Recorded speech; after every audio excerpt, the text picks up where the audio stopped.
Bismillahirrahmanirrahim. Alhamdulillahi Rabbil Alamin. Wassalatu wassalamu ala ashrafil anbiya'i wal mursalin. Nabiyyina Muhammadin wa ala alihi wa ashabihi ajma'in.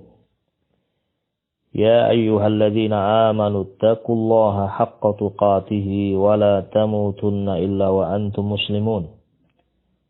يا أيها الناس اتقوا ربكم الذي خلقكم من نفس واحدة وخلق منها زوجها وبث منهما رجالا كثيرا ونساء واتقوا الله الذي تساءلون به والأرحام إن الله كان عليكم رقيبا يا أيها الذين آمنوا اتقوا الله وقولوا قولا سديدا يصلح لكم أعمالكم ويغفر لكم ذنوبكم ومن يطع الله ورسوله فقد فاز فوزا عظيما أما بعد فإن أصدق الحديث كتاب الله تعالى وخير الهدي هدي محمد صلى الله عليه وسلم وشر الأمور محدثاتها فإن كل محدثة بدعة وكل بدعة ضلالة وكل ضلالة في النار.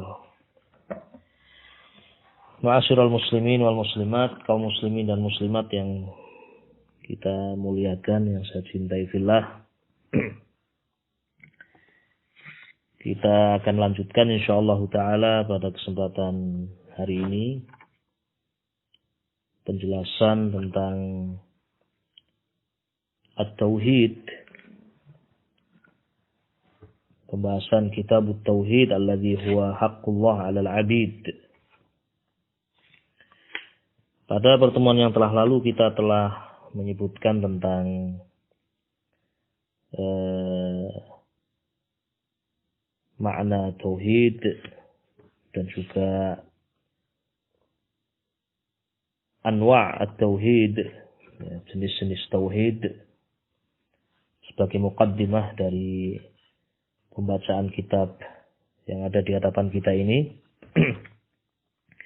Tapi kita akan lanjutkan insyaallah taala bab yang pertama ya dari kitab ini, Kitab Tauhid. Bab yang pertama ini akan disebutkan oleh muallif, penulis rahimahullah, 5 buah ayat disebutkan di dalam bab ini, 5 buah ayat dan 1 buah hadis yang sahih dalam riwayat Al-Imam Al-Bukhari rahimahullah dan Al-Imam Muslim. 5 ayat yang akan disebutkan ini ya, dan 1 hadis yang ada dalam bab ini ya, adalah di antara ayat dan hadis yang menjelaskan tentang hakikat tauhid, makna tauhid. Coba kita perhatikan ayat yang pertama. Wa qaulullahi ta'ala wa ma khalaqtul jinna wal insa illa liya'budun.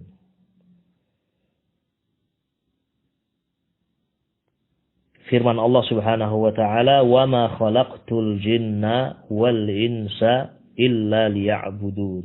Dan tidaklah aku menciptakan jin dan manusia illa kecuali liya'buduni, untuk mereka beribadah kepadaku. Dan tidaklah aku ciptakan jin dan manusia kecuali untuk beribadah kepadaku. Demikian firman Allah Subhanahu wa taala di dalam surah Az-Zariyat ayat 56. Naam.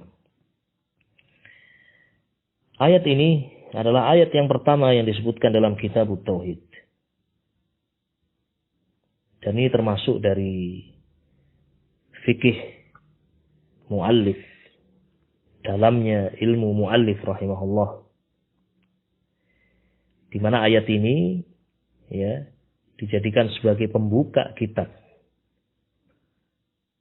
dengan maksud untuk menjelaskan apa itu tauhid. Kitabut Tauhid. Firman Allah Subhanahu wa taala, "Wa ma khalaqtul jinna wal insa illa liya'budun." Jadi ayat ini sekali lagi disebutkan oleh muallif rahimahullah untuk menjelaskan hakikat tauhid. Apa itu tauhid? Tauhid adalah beribadah hanya kepada Allah. Tauhid adalah mengesahkan ibadah hanya untuk Allah. Karena memang untuk itulah manusia diciptakan. Untuk itulah manusia dan jin Allah Subhanahu wa taala ciptakan dalam kehidupan ini.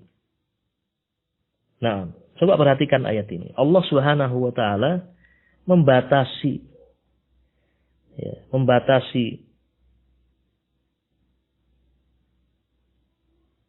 hikmah diciptakannya jin dan manusia untuk ini. Jadi hikmah manusia diciptakan, jin diciptakan adalah untuk beribadah kepada Allah, bukan untuk yang lain. Bukan untuk mengumpulkan harta, bukan untuk mencari jabatan, bukan untuk bersenang-senang di dunia sebagaimana hewan-hewan itu makan, minum, tidur, berkembang biak. Bukan untuk itu manusia diciptakan. Tetapi Allah Subhanahu wa taala menjelaskan dalam ayat ini, dan tidaklah aku ciptakan jin dan manusia kecuali untuk beribadah kepadaku, bukan untuk yang lain. Alhamdulillah Rabbil Alamin. Sehingga jelas di sini maksud dari disebutkannya ayat ini, surah Az-Zariyat ayat 56. Ayat ini menjelaskan tentang makna tauhid, hakikat tauhid. Disebutkan di dalam tafsir, sahabat Abdullah bin Abbas radhiyallahu taala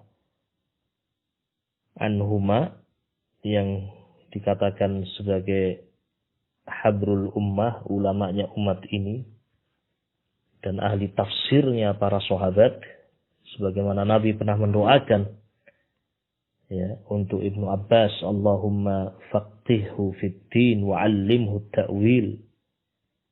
Ya Allah, jadikanlah Ibnu Abbas ini orang yang faqih dalam agama, dan jadikanlah beliau sebagai ahli tafsir, orang yang mengerti tafsir Al-Quran. Doa Rasul terkabul. Ketika membaca ayat ini, Ibnu Abbas mengatakan, ketika Allah menyebutkan dalam ayat ini, dan tidaklah aku ciptakan jin dan manusia illa kecuali liya'buduni, untuk beribadah kepadaku. Kata Ibnu Abbas, illa liya'buduni ay liyuwahhiduni. Liyuwahhiduni. Tidaklah aku ciptakan jin dan manusia kecuali untuk mentauhidkan aku. Yakni mengesahkan Allah di dalam ibadah. Illa liwahiduni. Jadi hikmah diciptakannya jin dan manusia adalah untuk mentauhidkan Allah fil ibadah, dalam ibadah. Jadi kalau orang itu hidupnya bukan untuk ini, hidupnya itu tidak untuk beribadah hanya kepada Allah, berdoa hanya untuk Allah, bertawakal hanya kepada Allah, menyembelih hanya untuk Allah. Tidak untuk ini dia hidup, sungguh dia telah menjadi orang yang hina. Karena dia diciptakan untuk itu. Nah, wabillahi taufiq. Ayat ini dalam surah Az-Zariyat juga dalil adanya makhluk yang namanya jin. Nah, dan kita meyakini adanya makhluk ini, bahkan jin itu sudah ada sebelum diciptakannya Nabi Adam alaihi salatu wassalam. Nah, makhluk yang kita tidak bisa melihat mereka, namun mereka bisa melihat kita. Sebagaimana Allah sebutkan dalam Al-Quran, dalam suratul A'raf, innahu yarakum huwa wa qabiluhu min haitsu la tarawnahum.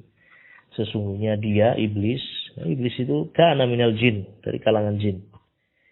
Iblis dan kalangan jin bisa melihat kalian, dan kalian tidak bisa melihat mereka. Nah, Dan dari ayat ini juga bisa kita ambil satu faedah bahwasanya jin juga sama dengan manusia sebagai mukallaf, makhluk yang mukallaf, mendapatkan perintah dan larangan. Ya, wajib untuk mereka beribadah hanya kepada Allah Subhanahu wa taala. Nah, ini ayat yang pertama, ma'asyiral muslimin rahimani wa rahimakumullah. Kemudian muallif rahimahullah, Syekhul Islam Muhammad ibn Abdul Wahhab At-Tamimi rahimahullah menyebutkan ayat berikutnya, yaitu firman Allah Subhanahu wa taala dalam surah An-Nahl, surah An-Nahl ayat 36. Qala Allah Jalla wa Ala, Allah Subhanahu wa taala berfirman, "Wa laqad ba'atsna fi kulli ummatin rasula an i'budullaha wajtanibut taghut." Allah Subhanahu wa taala berfirman, "Walaqad," dan sungguh, ba'atsna, kami Allah Subhanahu wa taala telah mengutus fi kulli ummatin, pada masing-masing umat, rasulan, utusan. Sungguh kami Allah telah mengutus rasul pada masing-masing umat, yang rasul ini mendakwahkan kepada kaumnya, ani'budullaha, sembahlah Allah, beribadahlah kepada Allah, wajtanibut taghut, dan tinggalkanlah taghut, peribadatan kepada taghut, selain Allah Subhanahu wa taala. Naam. Kaum muslimin rahimani wa rahimakumullah. Ayat ini menjelaskan bahwasanya para nabi pun, para rasul pun, ketika Allah utus adalah untuk mengingatkan manusia hakikat diciptakannya mereka di dunia ini. Dakwah para nabi, dakwah para rasul semuanya sama, yaitu mengajak manusia untuk mentauhidkan Allah, memurnikan ibadah hanya untuk Allah, berdoa hanya untuk Allah, kepada Allah, bertawakal hanya kepada Allah, dan semua ibadah hanya untuk Allah. Itu seruan para nabi, para rasul. Ani'budullaha, beribadahlah kalian kepada Allah saja, wajtanibut taghut, dan tinggalkanlah taghut. Apa itu taghut? Nah, taghut memiliki ma'ani, memiliki makna, yutlaqu wa yuradu bihi syaitan. Taghut bisa digunakan untuk syaitan. Taghut adalah syaitan. Dan juga at-taghut maknanya adalah sahir, tukang sihir, al-kahin. Nah, tukang sihir. Taghut juga al-hakim bi ghairi ma anzalallah. Al-hakim, penguasa yang berhukum dengan selain hukum Allah Azza wa Jalla.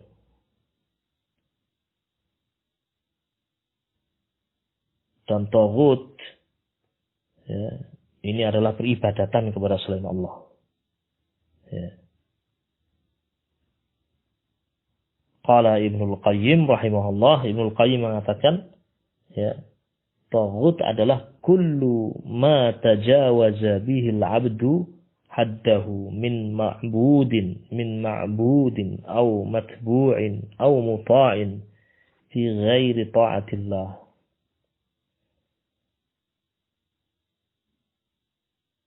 Jadi taghut itu adalah semua yang melampaui batas, yang hamba itu melampaui batas dari batasan yang Allah Subhanahu wa taala tetapkan. Min ma'budin, baik itu sesuatu yang diibadahi. Kalau ada sesuatu yang diibadahi selain Allah, berarti ini taghut. Au matbu'in, atau matbu', sesuatu yang diikuti. Nah, seorang memerintahkan untuk taat kepadanya, ya, mengaku dia sebagai nabi. Nah, padahal nabi yang terakhir adalah Nabi Muhammad SAW. Ya, dia memerintahkan para pengikutnya untuk mengikuti dia, diikuti. Nah, ini juga tauhid. Ya. Wabillahi taufiq.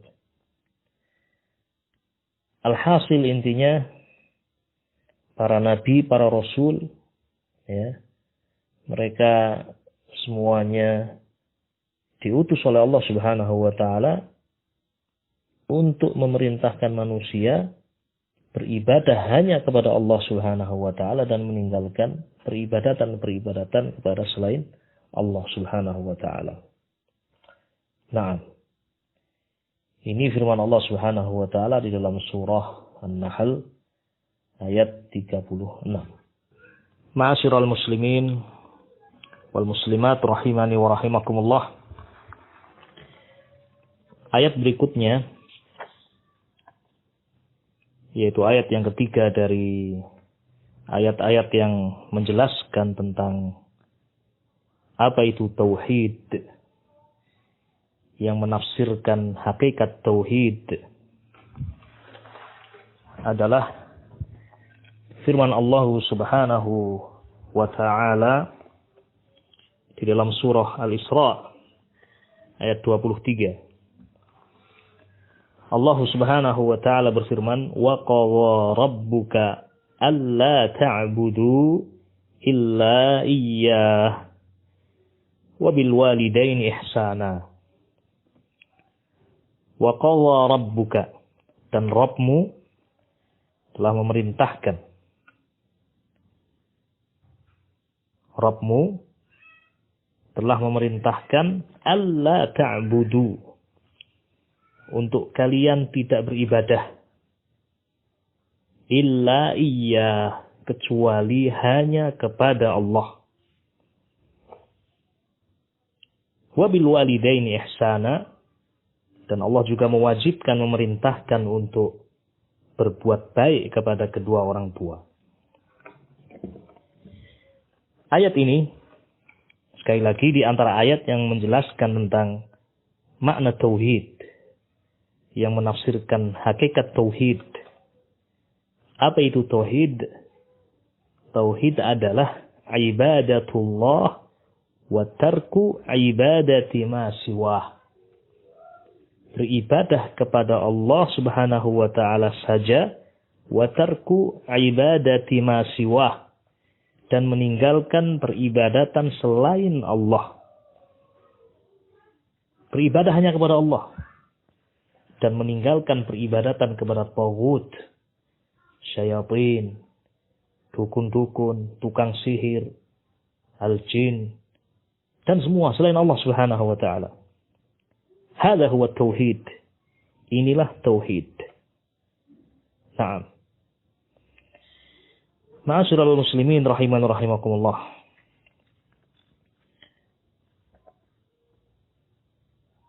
Ayat berikutnya, ayat yang keempat yang disebutkan oleh muallif rahimahullah adalah firman Allah Subhanahu wa taala di dalam surah An-Nisa ayat yang ke-36. Allah Subhanahu wa taala berfirman, "Wa'budullaha wa la tusyriku bihi syai'a." Wa'budullaha wa la tusyriku bihi syai'a.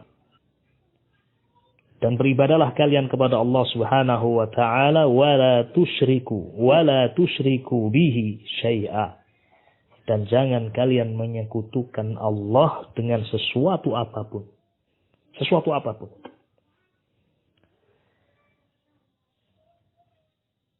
Ayat ini di dalam surah An-Nisa juga menjelaskan tentang hakikat tauhid, tafsir tauhid. Jadi seorang tidak dikatakan mentauhidkan Allah kecuali jika dia meninggalkan syirik. Penting untuk diingat.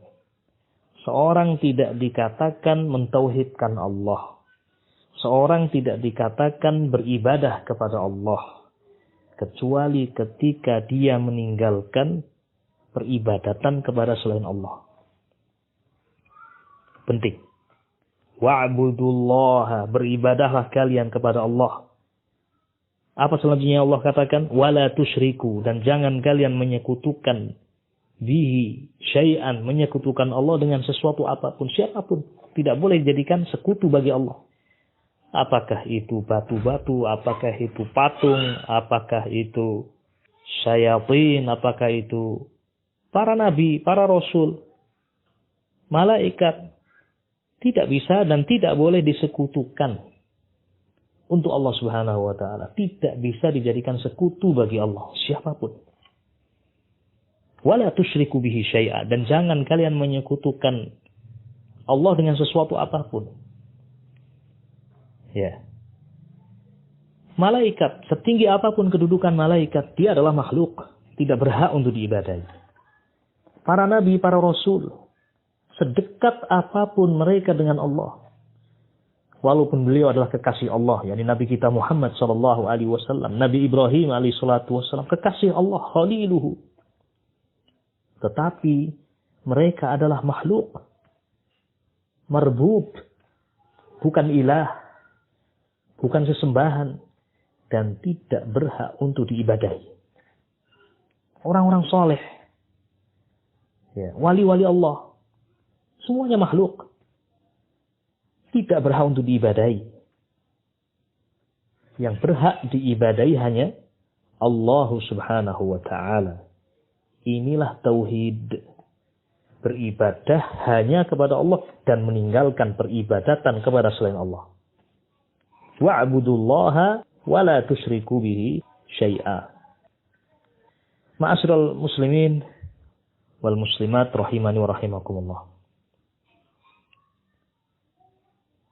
Syirik adalah perkara yang merusak tauhid dan akan dibahas pada kitab ini insyaallah pada bab tersendiri.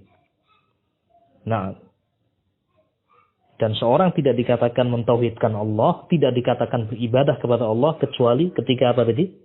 Ketika dia meninggalkan peribadatan kepada selain Allah. Nah, oleh karena itu disebutkan oleh Syekhul Islam Muhammad ibn Abdul Wahhab rahimahullah, al-Imam al-Mujaddid, pada ayat berikutnya, yaitu ayat yang kelima dari bab yang pertama ini, firman Allah dalam suratul An'am. Allah Subhanahu wa ta'ala berfirman, Qul ta'alau atlu ma harrama rabbukum alaikum alla tusyriku bihi syai'a.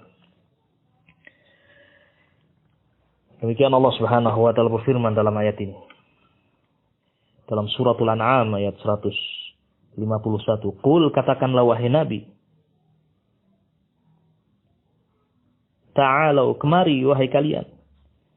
Nabi diperintahkan ya untuk memanggil manusia, memanggil ahlul kitab, memanggil manusia seluruhnya, ya.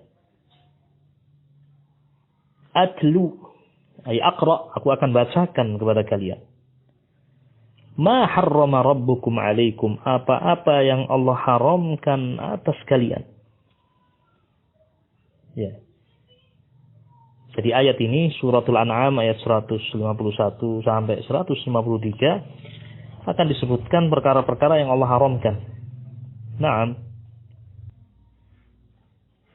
Tetapi yang pertama kali disebutkan dari perkara-perkara yang Allah haramkan adalah perkara yang paling haram. Kezaliman yang paling besar, yaitu syirik. Adapun sesudahnya, al-qatl, pembunuhan, apakah itu membunuh diri atau membunuh anak, zina dan seterusnya, ya, itu semuanya di bawah syirik. Yang pertama kali disebutkan di dalam rangkaian ayat-ayat ini yang menyebutkan perkara-perkara yang Allah haramkan, yang pertama kali disebutkan adalah alla tusyriku bihi syai'a. Janganlah kalian mensekutukan Allah dengan sesuatu apapun. Qala Syekh Shalih bin Fauzan, bada'a bi'a'zamil muharramat. Dalam ayat-ayat ini Allah Subhanahu wa taala mengawali dengan perkara haram yang paling besar, kezaliman yang paling zalim. Faqala, Allah mengatakan, alla tusyriku bihi syai'a. Janganlah kalian menyekutukan Allah dengan sesuatu apapun. Fa'a'zamul muharramat huwa asyirku billahi subhanahu wa ta'ala. Maka ketahuilah, perkara haram yang paling besar adalah syirik kepada Allah Subhanahu wa taala. Iya. Jadi kalau engkau ditanya, kata Syekh, fa idza qila lak, kalau kamu ditanya, ma huwa a'zamul muharramat? Apa itu perkara haram yang paling besar? Taqul, maka katakanlah, perkara haram yang paling besar di sisi Allah adalah asyirku billah. Syirik kepada Allah Subhanahu wa taala. Naam. Jika kamu ditanya, ma huwa akbarul kabair?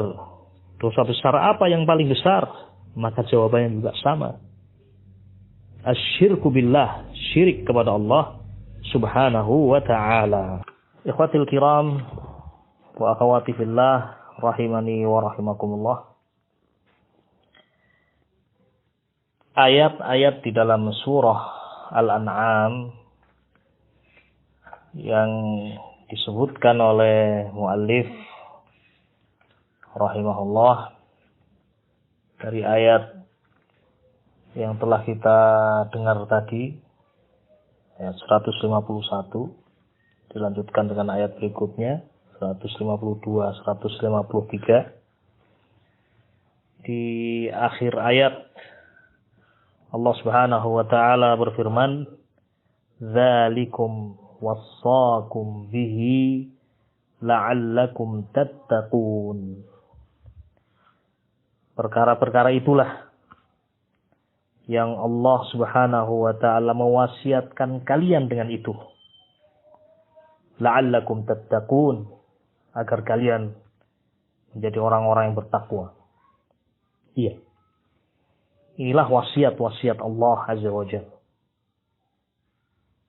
Dan yang paling besar dari yang Allah perintahkan, Allah wasiatkan adalah at-tauhid.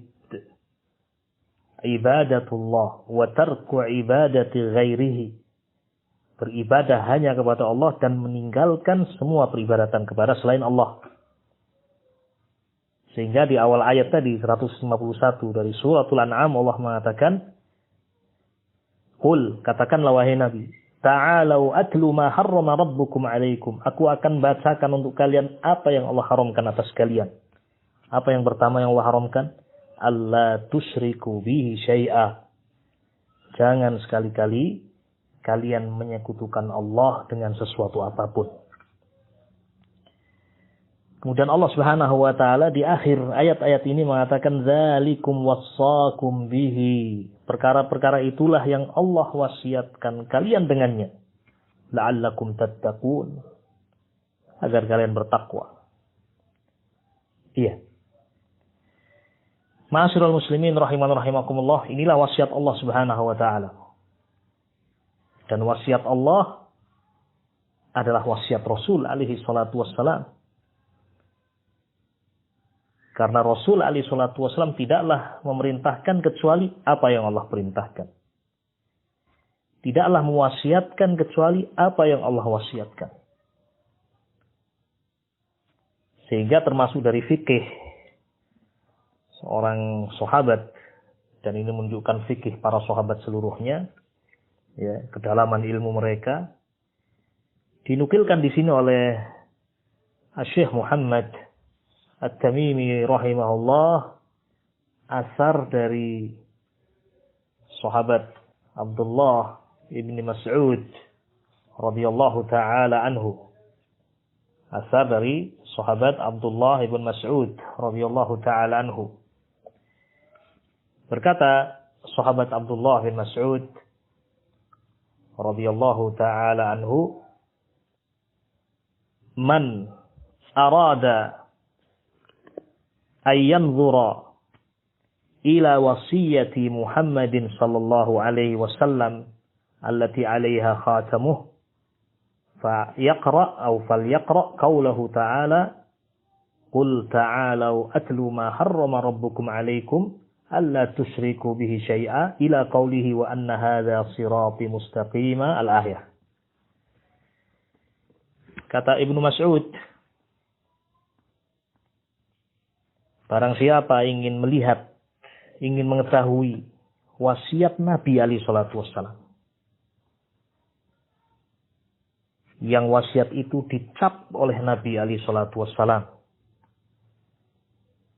ada cap dari Nabi alaihi salatu wassalam, maka bacalah ayat-ayat ini. Bacalah ayat-ayat ini. Baik. Ikhwatul kiram rahiman rahimakumullah. Maklum bahwasanya Nabi alaihi salatu wassalam ketika beliau wafat tidak ada wasiat yang tertulis, tidak ada. Dan ini yang oleh orang-orang Syiah, ya, mereka menyelisih Ahlus Sunnah. Orang-orang Syiah mengatakan Nabi itu punya wasiat yang tertulis. Dan dalam wasiat itu dikatakan nanti setelah aku yang menjadi khalifah adalah Ali. Yang menjadi penggantiku adalah Ali. Demikian kata orang-orang Rafidhah, orang-orang Syiah. Nah, itu dihembuskan oleh mereka, orang-orang Syiah, orang-orang Rafidhah. Padahal tidak ada wasiat tertulis dari Nabi alaihi salatu wassalam. Apa maksud orang-orang Rafidhah? Maksud mereka adalah, ya, mereka ingin mengatakan bahwasanya Abu Bakar As-Siddiq telah mengkhianati wasiat Nabi. Umar bin Khattab telah memaksiati wasiat Nabi. Utsman bin Affan telah mengkhianati wasiat Nabi. Karena mereka merebut kekhilafahan dari Ali bin Abi Thalib yang mendapatkan wasiat dari Nabi. Atas dasar kedustaan mereka itu, kemudian mereka mengatakan berarti Abu Bakar kafir, berarti Umar kafir, berarti Utsman kafir, berarti para sahabat kafir karena tidak melaksanakan wasiat ini. A'udzubillahi min dzalik. Demikianlah kalau orang-orang itu sudah sesat dan dikunci hatinya oleh Allah Subhanahu wa taala. Padahal Nabi tidak ada wasiat yang tertulis. Nah, wabillahi taufiq. Tetapi seandainya Nabi alaihi salatu wasallam menulis wasiat di atas lembaran-lembaran dan wasiat itu diberi cap oleh Nabi alaihi salatu wasallam, niscaya wasiat-wasiat itu tidak lepas dari Al-Qur'anul Karim dan juga sunnah Nabi alaihi salatu wasallam. Dan a'zamul wasiyah dan sebesar-besar wasiat adalah ini, at-tauhid. Mewasiatkan agar manusia beribadah hanya kepada Allah dan meninggalkan asyirku billahi azza wa jal. Naam, ma'asyiral muslimin rahiman wa rahimakumullah. Inilah 5 ayat yang disebutkan oleh muallif rahimahullah, oleh penulis kitab ini, Syekhul Islam Muhammad ibn Abdul Wahhab At-Tamimi rahmatullah alaih. Semua ayat-ayat ini menjelaskan hakikat tauhid, menjelaskan tafsir dari tauhid. Tauhid adalah seorang memurnikan, mengikhlaskan ibadah hanya untuk Allah Subhanahu wa taala dan meninggalkan kesyirikan. Dan untuk inilah manusia dan jin diciptakan, untuk mentauhidkan Allah, yakni untuk beribadah hanya kepada Allah dan bukan kepada yang lain. Manusia dan jin diciptakan untuk mentauhidkan Allah, beribadah hanya kepada Allah dan meninggalkan asyirku billahi azza wa jalla. Oleh karena itu, ma'asyiral muslimin rahiman rahimakumullah, marilah kita memohon kepada Allah azza wa jalla. Semoga Allah Subhanahu wa taala membimbing kita untuk senantiasa berada di atas akidah yang lurus ini, aqidatut tauhid. Yang inilah wasiat yang diwasiatkan oleh Allah Subhanahu wa taala, dan ini pula wasiat para nabi, para rasul. Dan kalau seandainya Nabi alaihi salatu wasallam wafat dalam keadaan menuliskan wasiat, niscaya ini wasiat yang paling agung yang beliau akan sampaikan kepada umatnya. Dan sangat tampak ketika Nabi menjelang wafat, beliau mengingatkan banyak hal tentang akidah, tentang tauhid, agar memurnikan ibadah kepada Allah Subhanahu wa taala, sebagaimana akan kita baca insyaallah ya bab-bab setelah ini. Nah, dan masih tersisa satu buah pembahasan dari bab yang pertama, yaitu pembahasan hadis Mu'adz bin Jabal radhiyallahu taala anhu, ya, tentang dakwah beliau Mu'adz bin Jabal ke Yaman. Nah, hadis ini memiliki faedah yang sangat besar, ya. Insyaallah taala akan kita baca pada kesempatan yang akan datang biidznillah azza wajal. Nah, semoga Allah Subhanahu wa taala memberikan kepada kita umur yang panjang dan juga amalan yang baik. Dan Nabi pernah mengatakan tentang sebaik-baik manusia, mereka adalah orang-orang yang, kata Nabi alaihi salatu wasallam, man tala umruhu wa hasuna amaluh. Orang yang panjang umurnya dan baik amalannya. Maka kita memohon kepada Allah Subhanahu wa taala, semoga Allah azza wa jalla memanjangkan umur kita dan memberkahi umur kita semuanya. Wabillahi taufiq. Subhanakallahumma wa bihamdika asyhadu an la ilaha illa anta astaghfiruka wa atubu ilaik. Assalamualaikum warahmatullahi wabarakatuh.